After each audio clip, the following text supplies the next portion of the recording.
আজকে আমার মুখটা কিছু আসে না। গত 3 দিন ধরে আমি একই কল্পনায় আছি, ভাবনায় আছি। তো বুকের মধ্যে পাথর চাপা দিয়াই আজকের অনলাইনটা। কারণ এই পর্যন্ত আগাইছি, যদি আবার নষ্ট হয়ে যায়। একজন এতিম যন্ত্রণায় যারা থাকে তারা আমার বিষয়টা বুঝতে পারবে যে কতটুকু ব্যথা আমার লাগে। তবে কিছু কিছু লোক আমাকে এতটাই কুনজরে দেখছে, যেটা আমি ভাষায় প্রকাশ করতে পারবো না। এতে আমার জন্য ভালো হয়েছে, আমার শিক্ষা হয়েছে, কোচিং ক্লাস শেষ হয়েছে। এই কোচিং ক্লাস শেষ মোতাবেক কল্পনায় আমি পথ চলব যতদিন আমার জ্ঞান থাকবে। আর যদি জ্ঞান হারাইয়া ফেলি, নিশ্চয়ই কারো না কারো আমি উষ্টালাতি খাইতে পারি। আর যদিও জ্ঞান থাকে, চেষ্টা করব নিজের ক্ষমতায় চলার জন্য। তবে কিছু কিছু সুর আমার আসে না, বলতে চাইলেও থমকে যায়। আমি প্রেমের দায়ে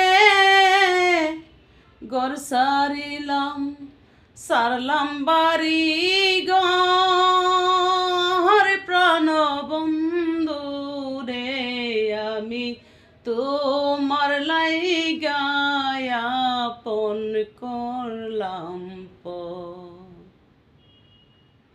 আমি প্রেমের দায়ে ঘর সারিলাম, সারলাম বাড়ি ঘর, প্রাণ বন্ধু রে আমি তোমার লাইগায় আপন করলাম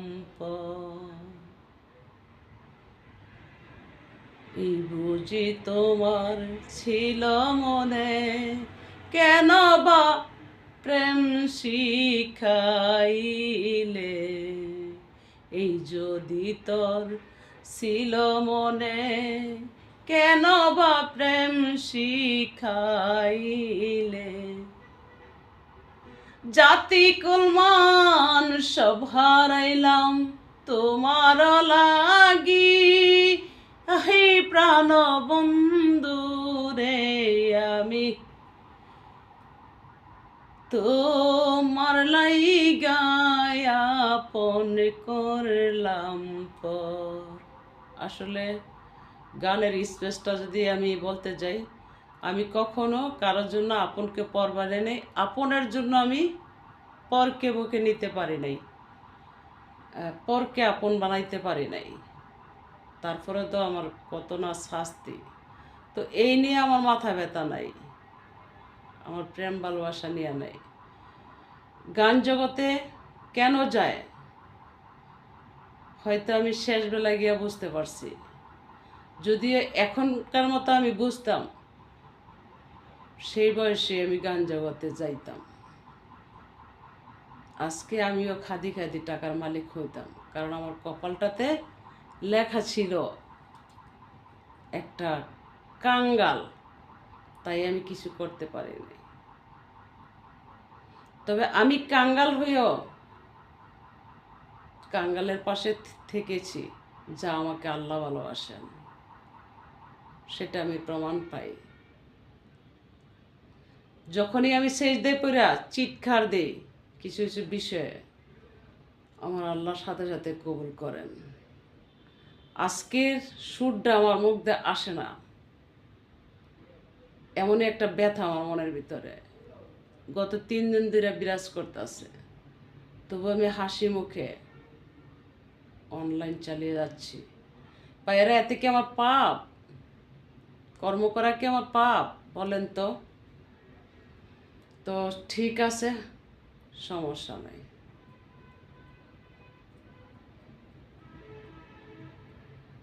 এখন আর ভাবি না। বাঁচতে হলে নিজেকে আগে চিনতে হবে, নিজেকে ঠিক রাখতে হবে। যদি অন্যের ভাবনায় আমি চলে যাই তাহলে আমার শেষ হতে হবে।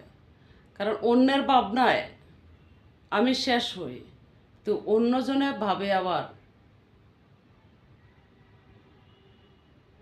অন্যকে নিয়ে। তবে সবচেয়ে বড় ব্যথা লাগছে আজকে বিগত 1 বছরের মতো হয়ে গেল মনে হলো, এমনটাই তো হয়। 1 বছর হয়নি পূর্ণ। ইতিহাস বিদায় করা যায় না, স্মৃতি হয়ে মনে থাকে। পৃষ্ঠায় লেখলে ইতিহাস পানিতে মুছে যেতে পারে, হৃদয়ের লেখা মোছা যায় না।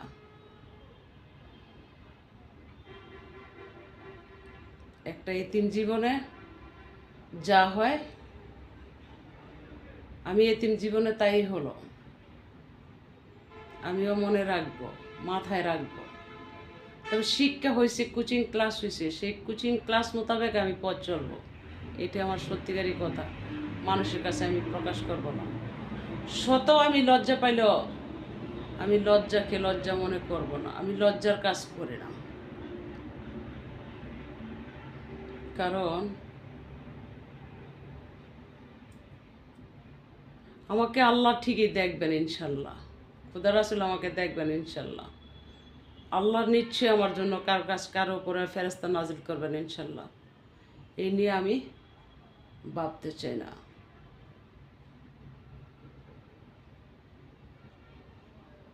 আমি অনেক কিছু হিসাব কিতাব কইরা একটা হৃদয়ের ডায়েরি বড় হয়ে গেছে, তবে যার কাছে শেয়ার করার আমি তিল তিল করে শেয়ার করছি আর শেয়ার করে যাচ্ছি। জানার পরে সে কষ্টই পাচ্ছে, তা আমি আর কষ্টের ভাগিদার কাউকে বানাতে চাই না। তবে এটাও আমি শুনতে পাচ্ছি, বলছিলাম তো আগেই, নতুন তো গল্প না, সতর্ক হওয়া উচিত ছিল। আসলেই আমার 6-7 বছর আগেই আমার সতর্ক হওয়ার দরকার ছিল।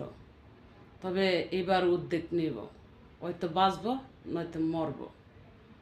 একটা জীবন ঝুঁকি নিতে হবে, কারো আশা করলে হবে না।